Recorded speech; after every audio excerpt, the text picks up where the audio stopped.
Graças a Deus. Cumprimento os irmãos com a paz do Senhor. Cumprimento os irmãos com a paz do Senhor. Quem está feliz com Jesus nessa manhã? Então abra a sua Bíblia comigo sem perder tempo.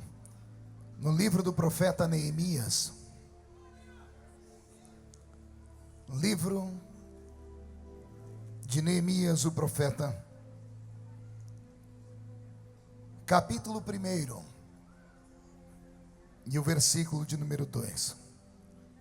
É uma alegria estar de volta aqui nessa linda igreja, revendo nosso apóstolo Genor Duque, a bispa Ingrid, que são mais do que amigos, são líderes, são conselheiros. Deus abençoe vocês. Eu vou fazer mais um pedido. Como vamos ler a Bíblia, os que estão assentados podem ficar de pé por um minutinho? Só por um minutinho. Profeta Neemias, capítulo 1, versículo 2, está escrito assim: E veio Anani, um de meus irmãos, ele e alguns de Judá, e perguntei-lhes pelos judeus que escaparam e que restaram do cativeiro e acerca de Jerusalém.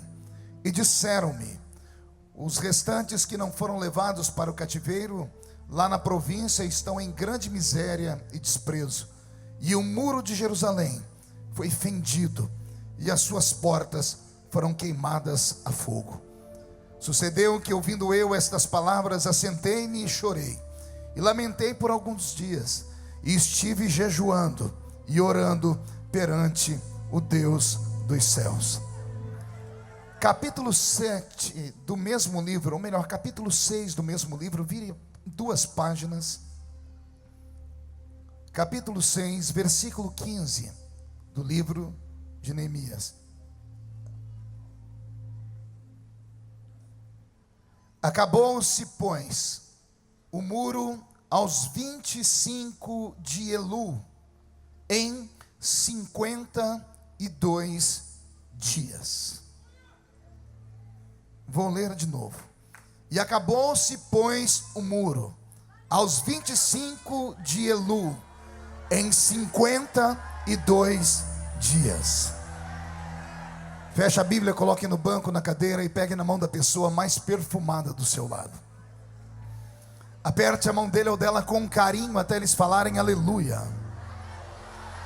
Pentecostal que não faz barulho está com defeito de fabricação, não é? Vamos orar. Pai, nós te exaltamos e te glorificamos, e nós entendemos que dentro de alguns minutos, e esta linda igreja ficará pequena para o tamanho da glória que o Senhor vai mandar do alto dos céus. Os que vieram tristes começaram a saltar de alegria. Os que vieram se arrastando não voltam se arrastando para casa. Hoje voltarão voando nas asas de um novo tempo. E antes que eu comece a ministrar a sua palavra, cerque este santuário com a sua glória. E num raio de 5 quilômetros, onde houver um demônio alojado, eu dou a esses demônios segundos para sumirem daqui, porque se não sumirem, serão queimados pelo poder da sua glória que aqui será derramada. Rasgue os céus sobre este ministério nesta manhã. Mande anjos de fogo descerem aqui. Que estes anjos desçam trazendo brasas de fogo nas mãos. Comecem a esparramar estas brasas entre nós. E onde houver um crente cheio do Espírito Santo, pega ele nesta hora, Senhor. Mostra a sua glória neste lugar e fala conosco. Fala profundamente. É o que eu te peço agora e sempre. E toda a igreja diz amém. Os que podem, tomem o seu assento aplaudindo a Jesus, porque Ele é bom, porque Ele é maravilhoso. Quem está feliz nesta tarde já? Então olhe para a pessoa mais bonita do seu lado e diga para ela: é hoje. E dê um grito daquele tamanho para acordar São Paulo todo. Eu vou me atrever nesta tarde a pregar em um dos livros mais difíceis de serem pregados de toda a Bíblia Sagrada. É um desafio para mim, porque o livro de Neemias, a quem eu chamo de profeta, muitos podem não concordar, podem dizer que ele não era profeta, mas apenas um instrumento para o cumprimento da profecia. Mas o profeta não é aquele apenas que fala sobre o futuro, porque a profecia bíblica, ela não apenas revela, ela também conforta e ela ensina. E o próprio nome dele já fala o que ele é: confortado por, ou confortado através de alguém. Esse é o significado da palavra Neemias, o nome dele dado pelo Senhor em hebraico. Um homem que foi confortado por Deus. Ao lermos a história de Neemias, a gente pelo menos se emociona, porque encontramos um judeu escravizado. E pelo que eu li da história dele, eu não queria estar na pele dele, apóstolo Agenor, porque nós conhecemos Neemias como o copeiro do rei. Só que quando estudamos a história, vamos ver que ele tinha contato não apenas com o rei, mas também com a rainha. E a palavra no hebraico dada a copeiro também pode ser traduzida sonoricamente por eunuco. E o eunuco era um escravo arrastado para dentro do palácio a contragosto, e ele era castrado, ou tinha a sua bolsa escrotal destruída, amassada. Por isso ficava perto do rei, por isso tinha intimidades com a rainha, intimidades assim, de poder entrar no quarto dela e servir a ela o café da manhã, para que não houvesse nenhum tipo de constrangimento. Esses homens eram castrados, e pelo que eu entendo de Neemias, ele era um desses homens. Então ele ocupava um cargo duplo. Não era apenas o copeiro do rei. O que era o copeiro? Era aquele que antes do rei tocar em bebida e comida, ele provava a comida, ele provava a bebida, porque os reis sofriam muita retaliação, e não era difícil encontrar traidores no meio do palácio que quisessem envenenar o rei, principalmente se fosse da família. E então o rei tinha um homem particular que caminhava com ele, trabalhava ao seu lado, como alguém que lhe era íntimo, e ele então provava a bebida e a comida do rei. O rei esperava um tempo para ver se o olho da pessoa ia virar, se ele ia ter algum tipo de reação no estômago, se ele ia vomitar, e depois então o rei tocava na comida e na bebida. Como eu disse a vocês, como ele também mantém contatos com a rainha, então ele, além de copeiro, era também um eunuco, então era um homem de extrema confiança do rei. Não era apenas um homem de extrema confiança por estar tão próximo e fazer parte como um escudo para que o rei não morresse. Como ele cuidava do maior bem que o rei tinha, que era o amor pela sua esposa, ele se torna alguém muito íntimo do ciclo real. E é por isso que no dia em que ele chega para servir o rei olha para ele e encontra sempre o Neemias sorrindo, alguém sempre que tem um conselho para dar, que tem uma história para contar. Neste dia em especial, Neemias entra na presença do rei e o seu semblante está fechado. Não há alegria, seu rosto está sisudo, seus olhos estão caídos, possivelmente marejando em lágrimas. O rei é tocado por aquilo. A rainha, que também estava por ali, deve ter tocado no marido e dito, porque mulher geralmente é mais sensível, deve ter vindo da rainha o conselho: meu rei, pergunte o que ele tem, porque ele está com o semblante tão caído. E então Neemias abriu o coração para o rei dizendo: não tenho felicidade.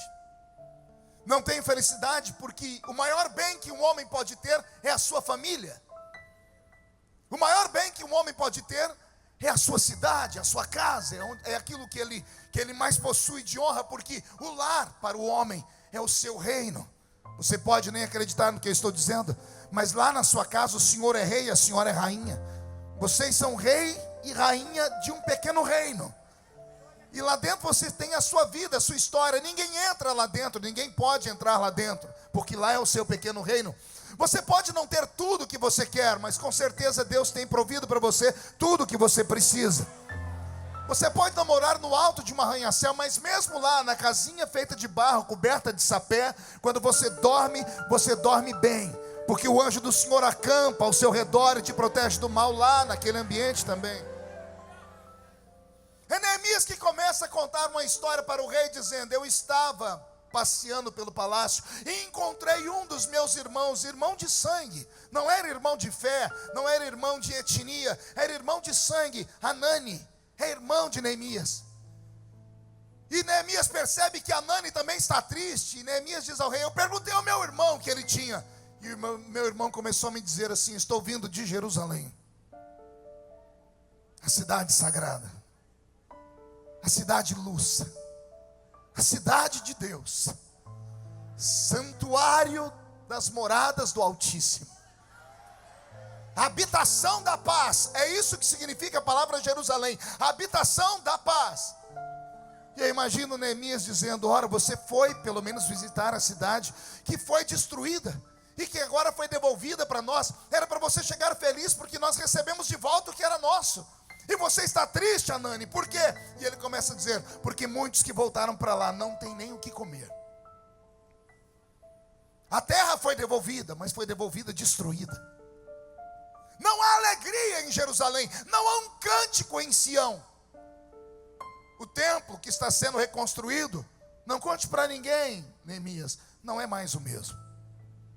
Não tem mais a beleza do templo de Salomão. Não tem ouro, não tem prata, não tem pedras preciosas. Não foi ele betumado com ouro derretido. É uma casa muito simples. A muralha que cercava a cidade com as suas 12 portas proféticas já não existem mais. No ano 607 a.C., Babilônia entrou dentro de Jerusalém. E um dos reis que entrou ali dentro, como rei Jeoaquim, ateou fogo na cidade, queimou os portões sagrados.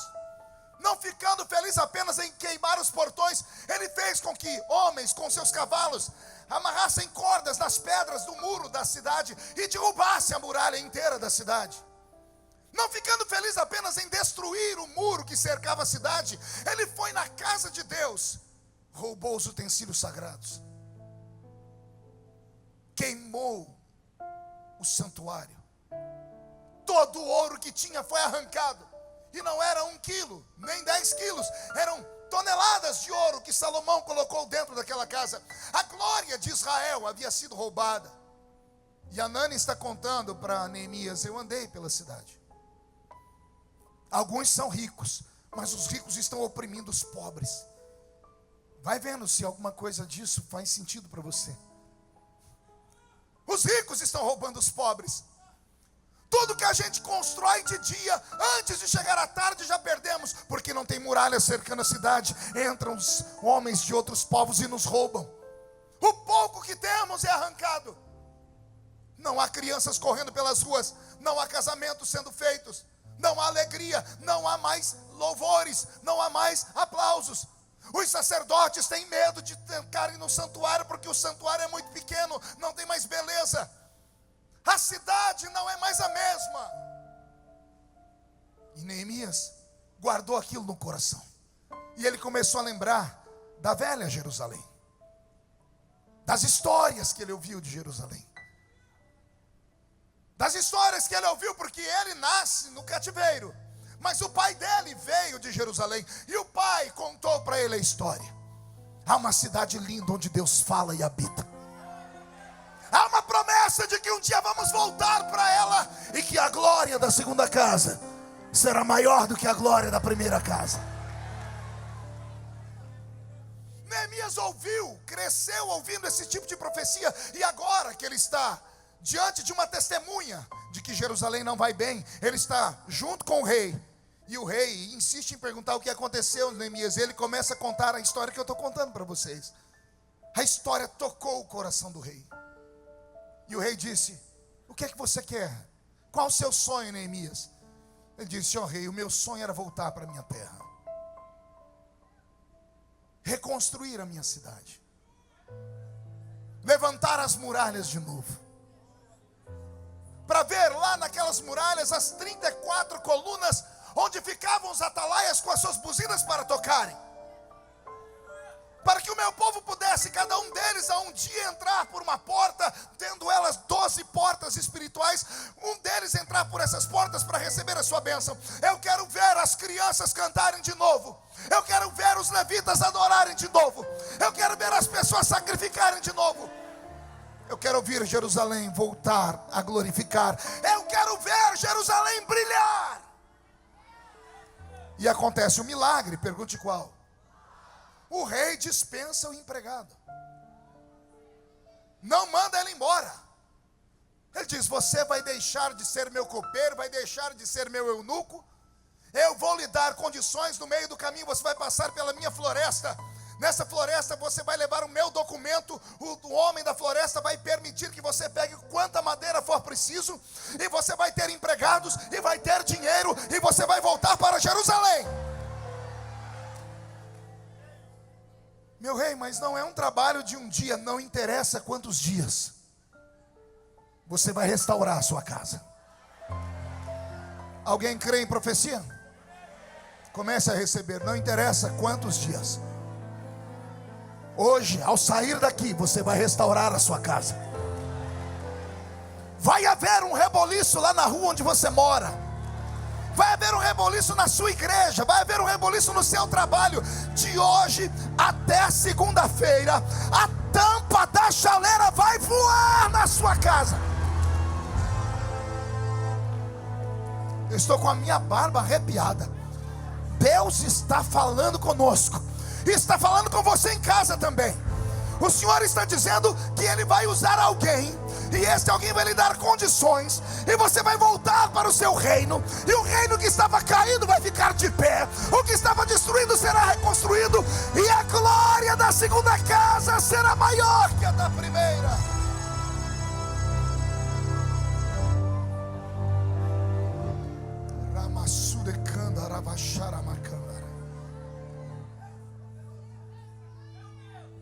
Neemias não conhecia Jerusalém. Só tinha ouvido falar. Porque o cativeiro babilônico durou 70 anos. E ele não tem tantos anos assim.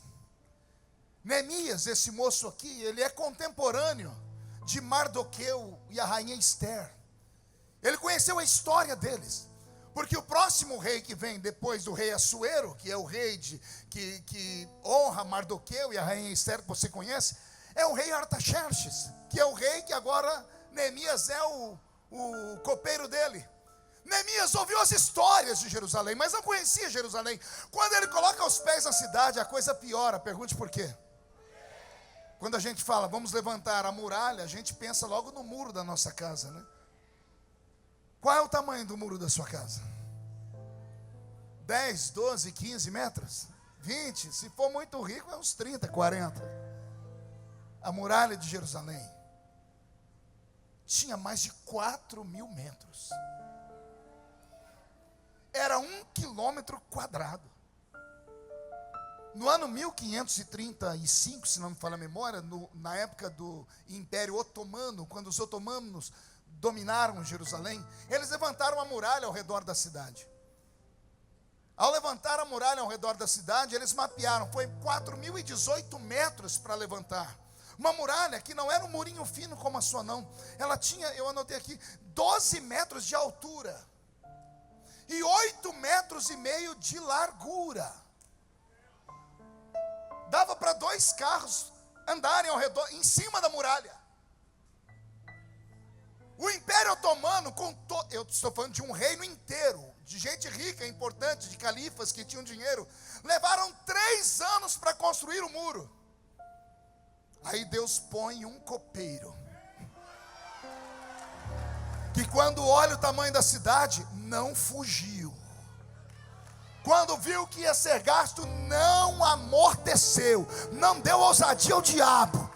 Não olhou o tamanho da obra, ele olhou a obra pronta, ele enxergou a obra plena. Ajuntou meia dúzia de gente maluca e disse, vamos reconstruir a muralha. Alguém olhou e disse, vai 10 anos, vai uma vida inteira. E não é que ele conseguiu levantar a muralha em 52 dias. 52 dias. O ano tem 52 semanas. Olha que interessante.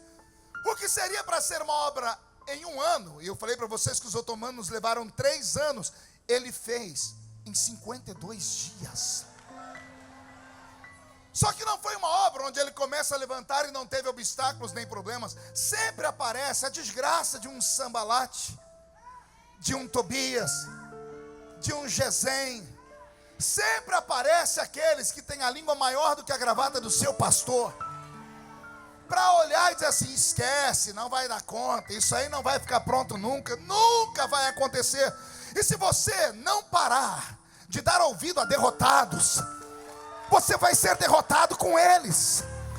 Enquanto você ouvir essas pessoas que nada fazem pelo reino, e quando vem alguém fazer, se mete na história, você não pode ser contaminado por eles. Sambalate, Tobias, Gesem foram para cima desse moço chamado Neemias e ameaçaram, porque eles não eram de Israel, eram intrusos. Ao serem intrusos, ameaçaram dizendo: vamos matar os seus mestres de obras que estiver aí fazendo muro, porque matar um pedreiro é muito fácil. Matar um servente de pedreiro é mais fácil ainda. Só que aqueles homens não estavam fazendo uma construção normal. Eles estavam realizando um desejo divino, uma promessa divina. Estavam cumprindo uma profecia. E como estão a serviço do rei, olha o que o rei faz com eles. Neemias chama os pedreiros, diz assim: eu quero saber aqui quem tem habilidade com as mãos. Um diz: olha, eu sou pedreiro, eu uso a esquerda, eu uso a mão direita. E enquanto você está usando uma mão, o que você faz com a outra? Nada, é só para dar o equilíbrio. Eu pego a pá de pedreiro e estou aqui. Eu pego os meus equipamentos e estou chapiscando o muro, eu estou colocando aqui. A outra mão, Neemias, fica sem muito sentido. Pois então você vai aprender a usar essa mão. Para quê? Eu vou colocar uma arma na sua mão. Porque eu não quero só pedreiros, eu quero pedreiros e obreiros. Pegou aí? Pedreiros e obreiros. Tem muita igreja que acha que o obreiro é só pedreiro. Eu venho da Assembleia de Deus, e a Assembleia de Deus tem muito disso. Inclusive, quando fazia as reuniões de obreiros, o melhor obreiro aplaudido era aquele que mais construía templos. Aí a gente até brincava: aquele ali foi consagrado a pedreiro, não é obreiro. Mas Neemias não, ele pegou pedreiro e transformou em obreiro. Botou uma espada na mão deles. Aí Sambalate, Tobias e os Manés, quando vieram de longe para pegar os pedreiros, de longe enxergaram um com a mão aqui passando aquele negócio, chapiscando o muro, a pá, rebocando o muro, e na outra mão uma espada que brilhava. Os homens começaram a dizer: calma aí, ali já não é mais obreiro, tem pedreiro ali também, tem pedreiro e obreiro, virou uma coisa só, não são homens normais. O que é que eu estou dizendo com esta palavra? A reconstrução da sua vida, a reconstrução do seu casamento, a reconstrução do seu ministério, a reconstrução da sua empresa, a reconstrução do seu sonho, não será por vias normais, não será por vias naturais. Deus vai te levantar com uma unção dobrada. Deus vai te dar uma unção dobrada. É uma unção para reconstruir e proteger. Porque a glória da segunda casa, repito, será maior do que a glória da primeira.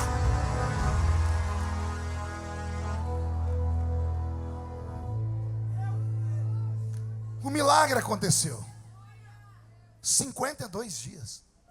Nem eles acreditaram no que estavam vendo. Os inimigos ficaram perplexos, porque ameaçaram, chantagearam e não virou nada.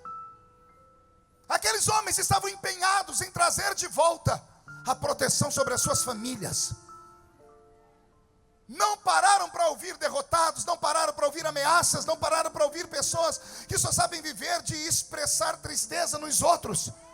Eu tenho certeza que eles não tinham tempo na hora do almoço para sentar perto de pessoas que usam o seu tempo para destruir o outro. Não tem nada pior do que você chegar no culto e sentar do lado de uma pessoa que está derrotada por natureza. Eu costumo dizer: eu sou pentecostal até o tutano dos ossos. A minha maior angústia era quando eu chegava em alguma igreja, em algum culto, empolgado. Sentava, porque eu sabia que a minha vitória ia chegar. Sentava do lado de um crente e eu me abria e dizia assim: a paz do Senhor. E a criatura respondia assim: Inhô. Que desgraça. Você pergunta a pessoa: sua mãe está bem? A pessoa diz: nem meu pai. Eu fico imaginando o que essa criatura tem. Ah, pastor, o senhor não sabe dos problemas que eu tenho. A minha cidade está destruída, eu não tenho muros. Ei, e ficar desse jeito ajuda? Alimentar demônios ajuda? Não, nunca ouviu isso? Então aprenda. Cara feia alimenta demônios. Assim como palavras depressivas alimentam demônios. E se não alimentam demônios, pelo menos joga você para baixo. É só você olhar do seu lado agora. Olha a cara da criatura que está do seu lado. Parece que foi batizada num pote de vinagre. Fica o culto inteiro com essa cara feia, parecendo que comeu jiló sem sal. Ah, pastor, eu estou com um problema. Pior do que você, tem gente lá no hospital agora. Pior do que você, tem gente no meio da rua que não tem onde cair vivo, continuar morto. Você ainda tem onde se apegar. Você ainda tem fé. Você ainda tem Deus. Seu nome está escrito no livro da vida. Eu tenho pena quando alguém vem para a igreja e senta perto dessas geladeiras ambulantes. Ah, segura aí. Se você fica mais 5 minutos perto dessa criatura, é perigoso você pegar um resfriado, de tão gelada que ela é. Em contrapartida, se você sentou perto de um Neemias. Se você sentou perto de um canela de fogo. E não conta para ninguém. Característica dos canelas de fogo: geralmente só tem 2 dentes na boca, é o zagueiro e o atacante. A maioria é analfa de pai e beta de mãe. Mas quando entra no mistério, bate o pé no chão, sai da frente, Satanás. Eu quero saber quem quer vitória nesta tarde aqui. Então levante a mão direita para cima. Diga para o seu irmão: essa aqui é a mão do pedreiro. Agarre o ombro do outro que está do seu lado, por gentileza. Agarrou? Pegue a outra mão e põe no peito da pessoa. Diga: essa aqui é a mão do obreiro. Chacoalhe a pessoa até ela ficar irritada. Tira ela do lugar e diga: Deus te trouxe aqui para isso. Sacode a pessoa, sacode. Diga: foi para isso que Deus te trouxe. Para sacudir a sua história, para sacudir o seu casamento, para sacudir o seu ministério, para sacudir a sua vida, para sacudir a sua crença. Se você tem uma vocação, tire o pé do chão para adorar.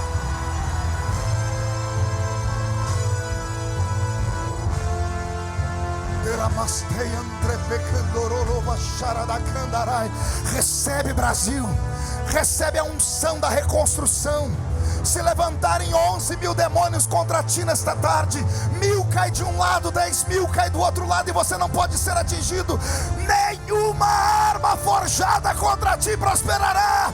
A minha Bíblia diz que o justo cai, mas Deus de todas elas o coloca de pé. Esta é a tarde da reconstrução. Recebe, recebe, recebe essa inspiração e dê um grito para acordar o Brasil inteiro. Senta aí, Neemias. Esta palavra não é para gente normal. Pergunte por que não. Porque os normais só conseguem acreditar naquilo que faz sentido. Normais só acreditam naquilo que é lógico, naquilo que pode ser reproduzido em um laboratório através da química, da física e da matemática. Normais são aqueles que só acreditam em profecias ou promessas que são simples. Isso aqui não é para gente simples. Isso aqui é para gente doida. É para gente maluca. Por quê, pastor? Porque todo maluco é atrevido.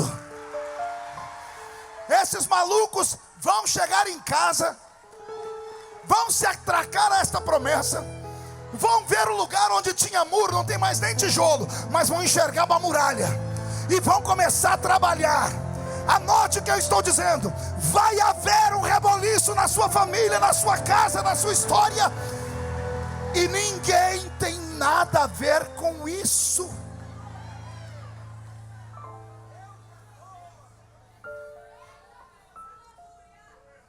A reconstrução é um presente de Deus. Porque a reconstrução vem após um tsunami, uma guerra, uma tempestade, um terremoto. Ah, pastor, mas está tudo destruído. Ei, você sobreviveu. Você vai ter história para contar. Vai acontecer com você o que tem acontecido comigo. Pergunte o quê? Dia desse, Agenor, eu estou lá em Brasília, passei por uma comissão, tem as salas das comissões, e tinha um grupo de parlamentares dentro da comissão, e quando eu me vi, ele disse: ô pastor, o senhor pode vir aqui? Fui e falei: pois não. Pastor, o senhor pode fazer uma reza braba para nós aqui? Todo mundo com medo da Lava Jato. Falei: vamos fazer uma reza braba, vamos lá. E alguém falou: como é que é a reza brava, pastor? Foi: pega na minha mão aqui.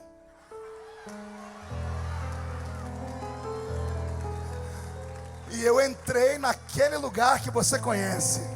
Passei pelo átrio, lugar santo. Quando eu cheguei no Santo dos Santos,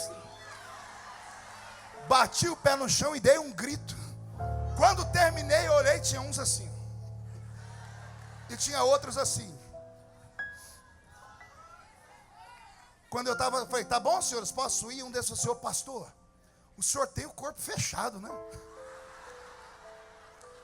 Eu falei: é claro que eu tenho. Ô pastor, ensina nós a ter o corpo fechado. Eu falei: ensino. Como é que a gente faz? Encontra uma igreja. Ah, pastor, mas eu já vou numa. Eu falei: não, eu estou falando igreja de verdade. Naquelas que ninguém entra por causa do barulho. Naquelas que as pessoas é tudo louca, que você passa, parece que tem uns lá que recebe o espírito do Bruce Lee. E aí um falou: por quê, pastor? Eu falei: porque no meio desse povo, se eu conheço o meu Deus, Ele vai tomar um deles e vai falar com você o que você tem que fazer, porque Deus ainda tem os seus profetas.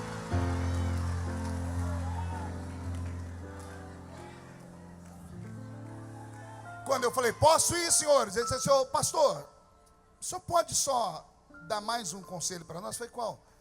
Como é que faz para a gente ter o corpo fechado assim, igual o senhor tem, igualzinho? E eu falei: e eu tenho o corpo fechado por quê? Ah, pastor, nada pega no senhor. Tudo que era para pegar no senhor, para te destruir, te deixa mais famoso. A gente fala: agora morreu. Esses dias atrás botaram um apelido em mim, me chamam de Highlander. Eu nem sabia o que era isso, fui ver: imortal. Já viu no avião esses dias? Tudo que é para fazer para me destruir, só me faz melhorar. Aí fala: pastor, como é que faz? Por que o senhor tem o corpo fechado desse jeito? Eu disse: eu tenho o corpo fechado desse jeito por causa de uma coisa só. Todo mundo esticou a cabeça: o que, pastor? Vai contar o segredo? Eu disse: vou. Eu disse: porque eu tenho uma promessa. Ai, para onde eu estou indo? Eu vou repetir. Eu disse a eles: isso acontece comigo porque eu tenho uma promessa. Só que não é promessa feita por homens, porque o homem fala sentado e não sustenta de pé. O homem promete quando está emocionado, depois desiste de tudo. Você já aconteceu isso com você no seu trabalho? Seu patrão diz: vou aumentar seu salário. Daqui a pouco, o patrão, e o salário? Não deu certo. A pessoa: a Genor faz desafio aqui. Não, eu vou entrar, semana que vem eu trago. Semana que vem não trouxe nada. A pessoa fala na emoção e não cumpre. Agora a promessa que eu tenho não vem da horizontal, vem da vertical. E esse que prometeu deixou na palavra dele escrito assim: não sou homem para mentir, nem filho do homem para me arrepender das coisas que falo. Quando o filho dele passou por este mundo, ele sancionou esta lei dizendo: passa o céu, passa a terra, mas as minhas palavras não podem passar jamais. Deixa eu fazer uma pergunta: quem aqui tem uma promessa desse tamanho? Então murcha a barriga, estufa o peito e bate no peito até fazer barulho. Levanta esse queixo, bate no peito e diga para a pessoa do seu lado: a minha muralha vai ser reconstruída. A minha cidade, meu casamento, meu ministério, minha família, minha saúde vai ser reconstruída, porque eu tenho uma promessa de Deus. Só quem tem promessa não grita não. Dá um berro de glória a Deus para todo mundo ouvir.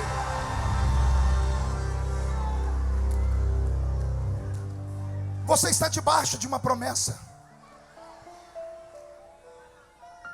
Deus fez uma promessa: Israel, eu te levo cativo, mas não te abandono, eu te trago de volta.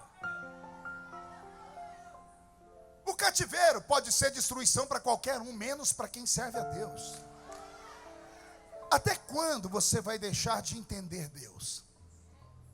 Você acha mesmo que o diabo, esse infeliz, pode tocar na sua vida a qualquer hora, a qualquer momento? Tudo que acontece na vida do crente, eu disse tudo, não é um pedaço, tudo que acontece na vida do crente, quer seja coisas boas ou ruins, ou Deus mandou, ou Deus permitiu. Pastor, Deus é sádico? É claro que não. Então por que Ele deixou passar por esse funil? Porque Ele quer te melhorar.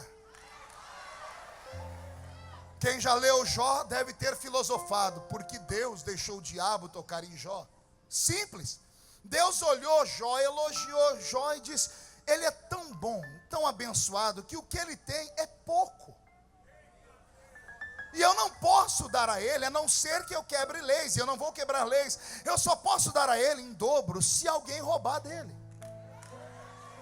Então eu deixo o diabo roubar, e depois faço o próprio diabo vir para devolver em dobro. Você não entendeu? Eu vou falar de novo. Esse que agora te atormenta, que pensa que é seu inimigo, ele é seu amigo.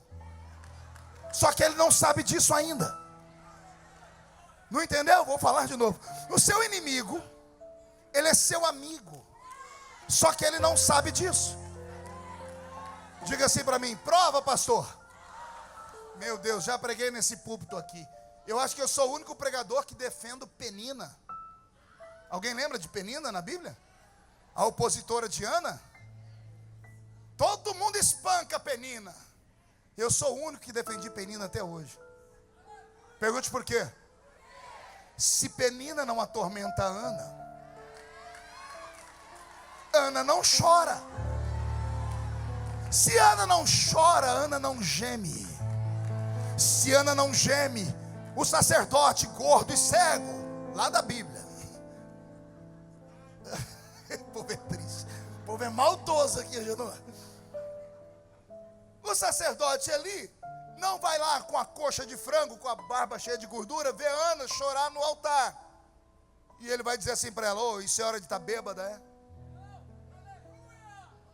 Ana podia ter corrido, falou: não volto mais nessa igreja nunca mais. Dei meu dízimo à toa, porque ela tinha acabado de dizimar. Mas ela olha para o sacerdote e diz o que para ele? A tua serva não está bêbada, está chorando. Eli ficou com tanta vergonha que ele abriu os olhos e disse: está chorando por quê? Porque eu não tenho filhos. Ele limpa a boca, tira a gordura e diz: assim diz o Senhor, dentro de um tempo você vai entrar por esta porta trazendo o seu filho. Aí nasceu Samuel. Aí nasceu quem? Então a matemática é essa: sem Penina não tem choro de Ana. Sem choro de Ana não tem gemido.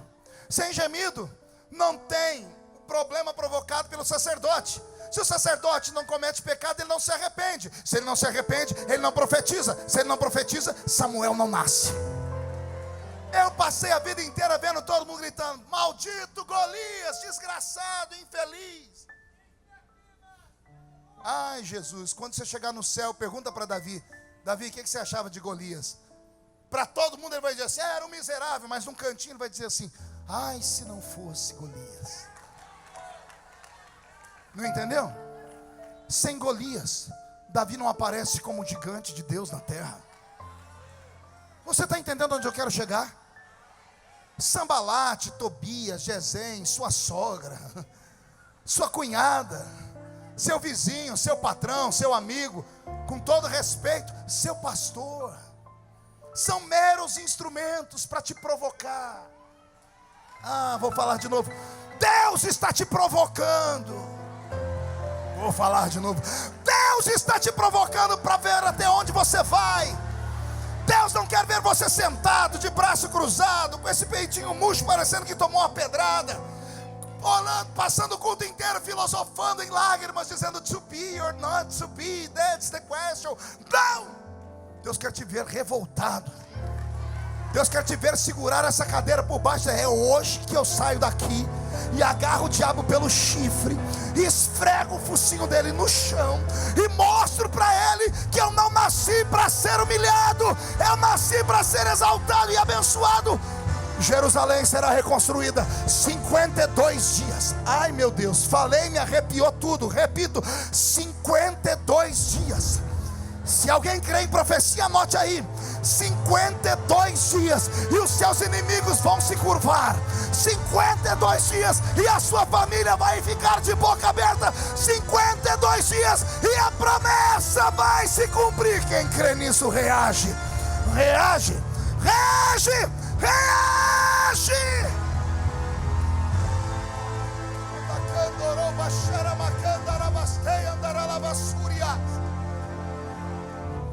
Sente aí, eu já estou terminando. O que me deixa extremamente feliz nesse texto é que foi um avivamento provocado pela família. Isso eu não tinha preparado, desceu agora. Esse avivamento é provocado pela família. Pergunte por quê? Neemias no palácio encontra o irmão dele. Família. Deixa eu te dar uma palavra. Lute pela sua família. Defenda a sua família. Família é o único órgão ou organismo que aguenta ir com você onde ninguém vai. Jesus está pendurado na cruz. Ele olha para o céu. Deus fechou a janela. Tem dias que até o céu fecha a janela para nós. Ele olhou para frente, o povo que ele multiplicou os pães, curou, estava todo mundo ali, não teve um para gritar, tira ele da cruz. Ele teve que interceder por eles, dizendo, perdoa eles, porque eles não sabem o que fazem. Quando ele estava vencido, porque lá de cima não veio ajuda, e da frente também não, ele abaixou a cabeça. Quando ele abaixou a cabeça, ele viu lá no pé da cruz, a mãe dele.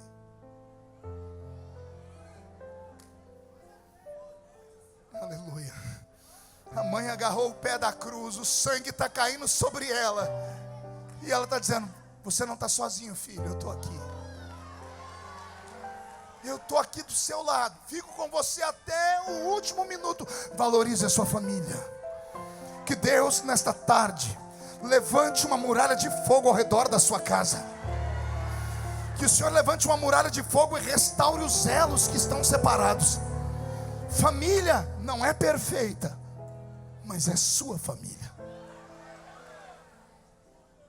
Ore pelos seus amigos, mas ore pela sua família. Ame os seus amigos, mas ame a sua família. A muralha foi restaurada. Estamos dentro de Jerusalém. Está tudo belo, sim ou não? O trabalho de Neemias é como se acabasse por aqui. Ele é elevado à estatura de governador. E ele volta para a Pérsia. E depois ele recebe uma outra visita. 12 ou 13 anos depois, alguém diz para ele, Jerusalém está precisando de outro renovo. E ele pergunta, o que foi? Destruir a muralha de novo? E alguém disse, sim, mas não é aquela de pedra. A muralha da fé. Neemias entrou em Jerusalém e viu o povo em pecado. Pergunte por quê? Porque eles reclamavam do templo. O templo construído não era o que eles queriam. Eles queriam um templo como o de Salomão. E o templo que tem agora é muito pequeno. Não tem beleza, não tem ouro. E alguns se recusaram a congregar lá dentro. É nesse período que Deus levanta o profeta Ageu. E ele vai dar um grito no ouvido de Israel: a glória da segunda casa será maior do que a glória da primeira. Você pergunta isso para os judeus, eles não entendem. Pergunte por quê. Nunca mais aquele templo teve ouro e prata daquele jeito, do templo de Salomão. Humanamente falando, isso foi uma mentira. Mas o profeta não fala pela terra, ele fala pelo céu. O templo de Salomão não teve a metade da glória que teve o templo de Zorobabel. E Zorobabel é um dos apelidos de Neemias, por isso é chamado templo de Zorobabel, porque Neemias auxiliou também na reconstrução de tudo isso. Pastor, então, por que a glória desse templo foi maior do que a glória do primeiro? Porque esse segundo templo recebeu Jesus. Quando Jesus passou pela terra, era lá nesse templo que ele pregava. Um dia ele pregou tanto e as pessoas ficaram tão felizes que ele olhou para cima e disse: destrua esse templo, e em 3 dias eu reconstruo ele. Tentaram matar ele por causa disso, mas ele não estava falando daquele templo, ele estava falando: tem um templo maior do que esse. Eu sou esse templo. A glória da segunda casa é maior do que a glória da primeira. E aqui eu quero fazer uma rápida colocação. Vou pedir ao Robson que mude a música, porque nós não podemos ser hipócritas.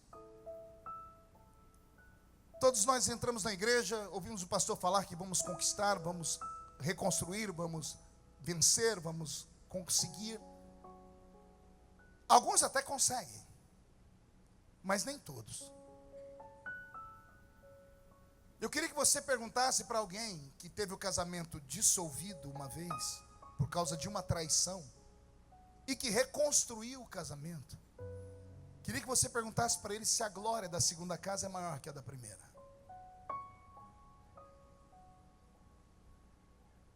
A igreja fica feliz: ó, fulano de tal reatou o casamento, que coisa bela. Na frente da igreja é muito lindo. Agora o problema é quando eles entram dentro de casa. O problema é quando entram dentro do quarto. Quando os filhos não estão vendo, quando os amigos não estão vendo, o pastor não está vendo. E quando os dois têm que dividir a mesma cama. Aí o marido olha para a mulher e lembra que outro homem tocou nela. E a mulher olha para o marido e lembra que uma outra mulher tocou nele.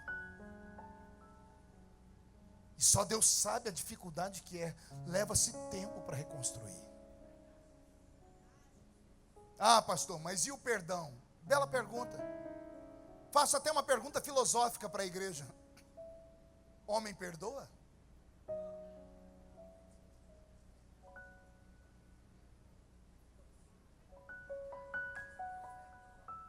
Se perdão é esquecimento, homem não perdoa. O que é o perdão para o homem? É uma escolha. Eu escolho caminhar junto.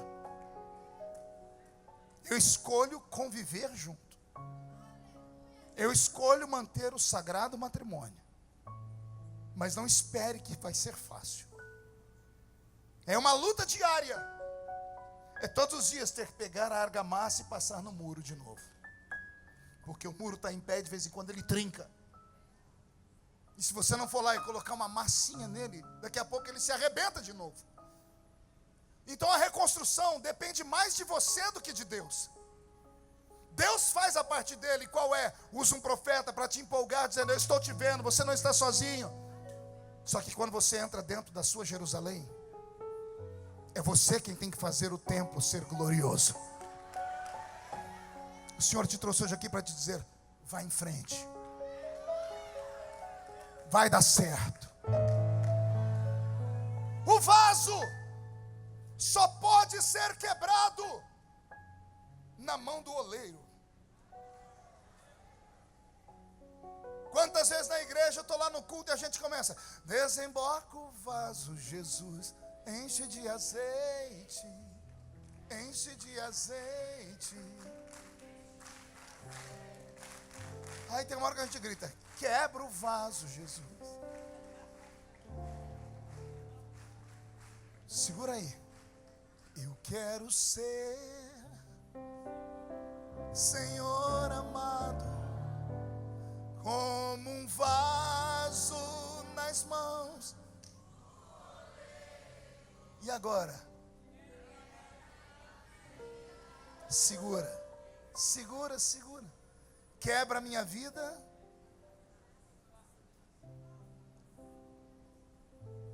O vaso só pode ser quebrado quando ele está sendo confeccionado na mão do oleiro. Pergunte por quê? Se quebrar, o oleiro pega a água, amassa, tritura, faz pó e refaz o vaso. Aí o oleiro constrói o vaso de novo. Depois que o vaso está pronto e é vendido, depois que ele vai para sua casa e a criança deixa cair e quebra, só tem dois destinos: ou você joga no lixo, ou você pega um Durepox, uma Super Bonder. Aí acontece um fenômeno, pergunte qual? De longe está perfeito. Sim ou não? Mas quando você chega perto, já foi quebrado esse negócio. Pergunte: o que é isso, pastor? É o seu casamento.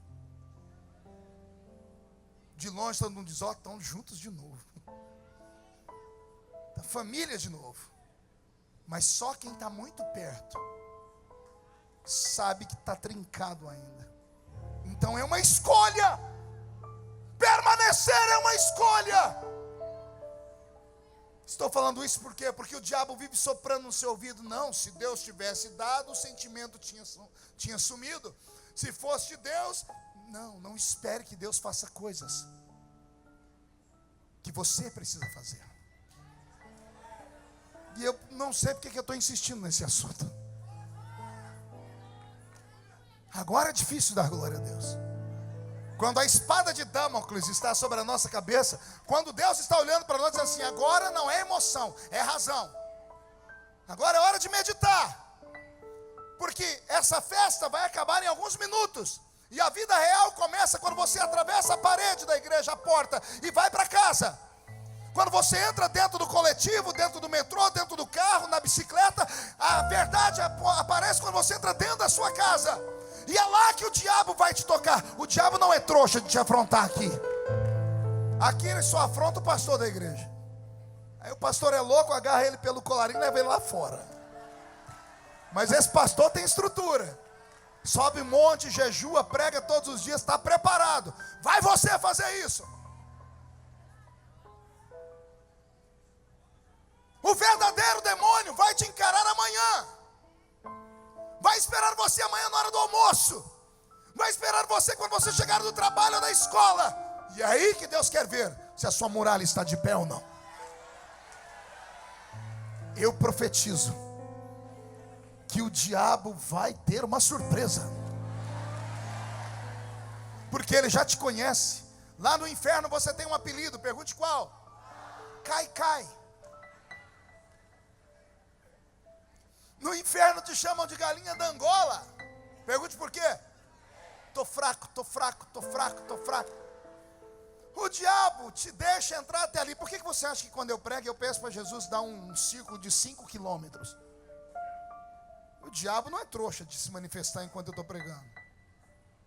E quando algum deles se manifesta, eu dou risada. Pergunte por quê? Demônio kamikaze. Cansou de viver, quer se suicidar. Não é verdade, Genor? Imagina 7.800 crentes cheios do Espírito Santo. O infeliz resolve se manifestar aqui. Alô, ele é fora da casinha? Não, ele cansou de viver e sabe que só tem um poder na terra capaz de mandar ele para o abismo. É você. Não tenha medo do diabo, mas não subestime ele. Chame a sua família para a oração nessa tarde. Levante com a sua família a muralha. Mas não levante só o muro. Levante o altar. Levante o altar. E quando você levantar o altar, ouça o que Deus vai falar na boca de outro contemporâneo de Neemias e Ageu. Não é por força, nem por violência, mas é pelo meu espírito, diz o Senhor. Zacarias e Neemias profetizam 2 meses de diferença. Os dois preparam o caminho para Malaquias chegar. E todos esses são contemporâneos de Neemias, que se levantou para restaurar. Ou seja, não é uma construção de um homem só. É uma construção de várias pessoas, de vários momentos, de várias orações. Se o seu milagre não chegou agora, por gentileza, não saia por aquela porta murmurando, gritando, xingando. Não. O milagre pode acontecer no meio do caminho. Pode acontecer esta noite, amanhã. De uma coisa eu sei, vai acontecer. Por quê? Porque o Senhor Deus te inspirou. Eu não vejo homens e mulheres nesta tarde aqui. Eu vejo brasas de fogo tiradas do altar. Eu vejo guerreiros. Eu vejo pedreiros e obreiros que carregam numa mão a pá de pedreiro e na outra mão uma espada. Estamos em guerra, São Paulo. Estamos em guerra pela família. Estamos em guerra pela nossa fé. E eu profetizo que o diabo já perdeu essa. Quem crê nisso? Fique de pé, por gentileza.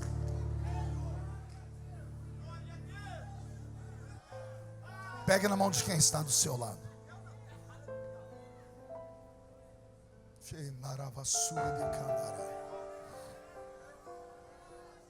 Não vou chamar ninguém à frente hoje, não. Não, solte a mão do irmão, pegue pelo braço. Diga, somos um exército aqui. Um exército de um homem só. O seu músico já saiu, Agenor? Aquele moço. Jô, ele está aqui sentado aqui. Era o meu sonho ver ele tocar comigo. Vem, Jô. Vem, Jô. Ei, não é para você segurar o braço da pessoa assim, não. Pastor, desculpe incomodar o senhor. Sim. Eu estava chorando ali porque o senhor falou uma coisa muito forte. Por maior que seja a destruição, a gente sobreviveu. Nós sobrevivemos. Você já é um campeão. Ontem à noite no Rio de Janeiro, eu falava sobre nascimento. Porque tem pessoas que desistem de viver, desistem dos sonhos, Bispa Ingrid. Elas não se aceitam, tem crises existenciais. O ser humano tem crises exatamente porque é imagem e semelhança de Deus. Animal não tem crise, anjo não tem crise, só o ser humano tem crise. E eu comecei a tentar motivá-los, dizendo a eles assim: olha, ninguém aqui é derrotado. E aí você pode dar 1 milhão de desculpas, e eu profetizo e afirmo: ninguém é derrotado. Pergunte por que não. Porque Davi disse assim: tu me sondas e me conheces, desde que eu era pequeno e informe. A minha aliança é pequena, mas ela tem forma. O brinco que está na orelha da irmã aí, um pontinho uma gotinha de água, ela é pequena, mas tem forma. Um grão de mostarda é pequeno, mas tem forma. Davi está dizendo assim: o Senhor me conhece quando eu era pequeno e sem forma. Pergunte para mim, o que é que ele está falando, pastor? Davi está dizendo assim: o Senhor é terrível. O Senhor assistiu aquele dia em que o meu pai amou a minha mãe, ou violentou a minha mãe, ou abusou da minha mãe, ou estuprou a minha mãe, não me interessa. O Senhor estava vendo. Quando meu pai plantou no corpo da minha mãe a semente de vida. E quando meu pai plantou a semente, não era só eu lá dentro nadando, não. Era eu e milhões. Milhões! Você assistiu aqui as Olimpíadas do Rio de Janeiro? Lembra aí daquela cena das pessoas nadando? 10 nadadores, os melhores do mundo. Dá um tiro, eles pulam na água e atravessam 100 metros, 200 metros, vão e voltam. Ganha quem chega primeiro, sim ou não? Imagine que logo no primeiro dia da sua existência, você foi colocado numa raia e você olhou para a esquerda, tinha milhões de nadadores. Aí você olhou para a direita, tinha mais milhões. Aí você olhou para frente, não era 100 nem 200 metros. Pela ciência, quando o homem planta no corpo da mulher a semente da vida, o canal pelo qual corre, Agenor, da entrada do corpo da mulher até o óvulo, é como se você saísse nadando da Praia de Santos e fosse até o Canal da Mancha, lá na Europa. É a distância que você teve que nadar. Então imagine, você está aqui, milhões, alguém vai dar um tiro, e você tem que pular e nadar. E detalhe, só um vai atravessar a faixa. Raramente dois acontece de acontecer os gêmeos que não são siameses, né? Quando é siamês, o óvulo quebra em dois, mas quando é macho e fêmea que nasce do mesmo óvulo, é porque dois conseguiram fecundar, é raríssimo. O normal é um só atravessar. Quando, ó Davi dizendo, o Senhor é terrível. Quando deu o tiro, o Senhor viu eu nadando do lado de um monte de gente. Ei, não conta pra ninguém, podia ter nascido alguém melhor que você, mais bonito que você, mais inteligente. Podia ter nascido alguém que descobrisse a cura do câncer. Podia ter nascido um novo Albert Einstein. Deus olhou para todo mundo nadando lá dentro. Ele olhou para todo mundo e ele foi com a sua cara. Ele olhou, ele te viu ser chato, ranzinza, cri-cri, temperamental, com as suas fraquezas, seus defeitos. Ele podia ter dado, falando, não, vai você do outro lado, é você que eu vou ajudar. Não, vai você, esse aqui eu não quero. Não, ele olhou para você e disse, é você que vai nascer. É você que vai nascer. Agora vem a pergunta e eu termino aqui. É a pergunta que não quer calar, pergunte qual? O que Deus viu em você? O que Deus viu no Agenor? O que Deus viu em mim? O que Deus viu na gente? O que foi que Deus viu na gente? Ninguém sabe, não tem resposta. Porque a gente tem dia que não se aceita. Tem dia que eu não olho no espelho só para não ver crente na minha frente.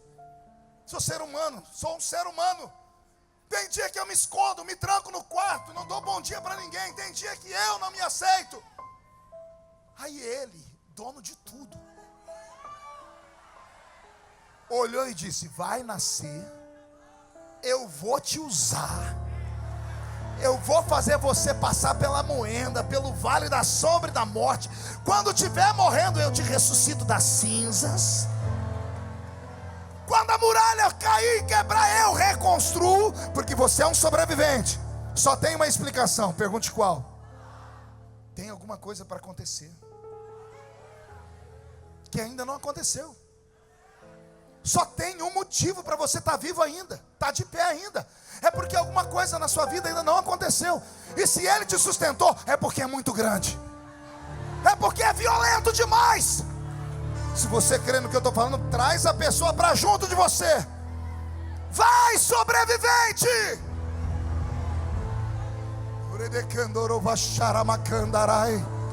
Eu vou fazer uma oração e o meu irmão vai cantar. Deixa a sua inspiração, Deus te deu um hino.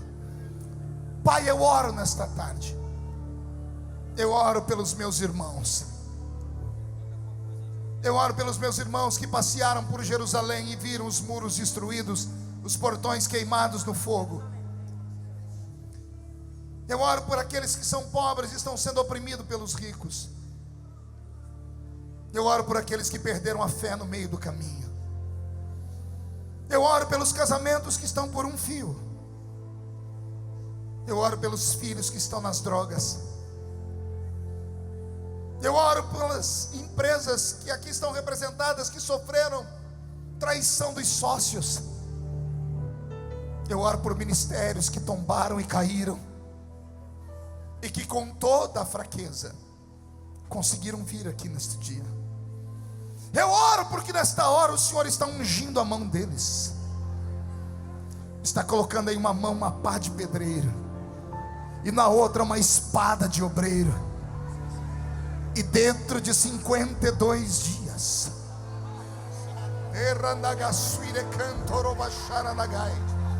dentro de 52 dias, o vento vai soprar, as trombetas vão soar, as emissoras de rádio e televisão vão noticiar, os vizinhos vão ficar espantados. Vai haver um reboliço acontecendo.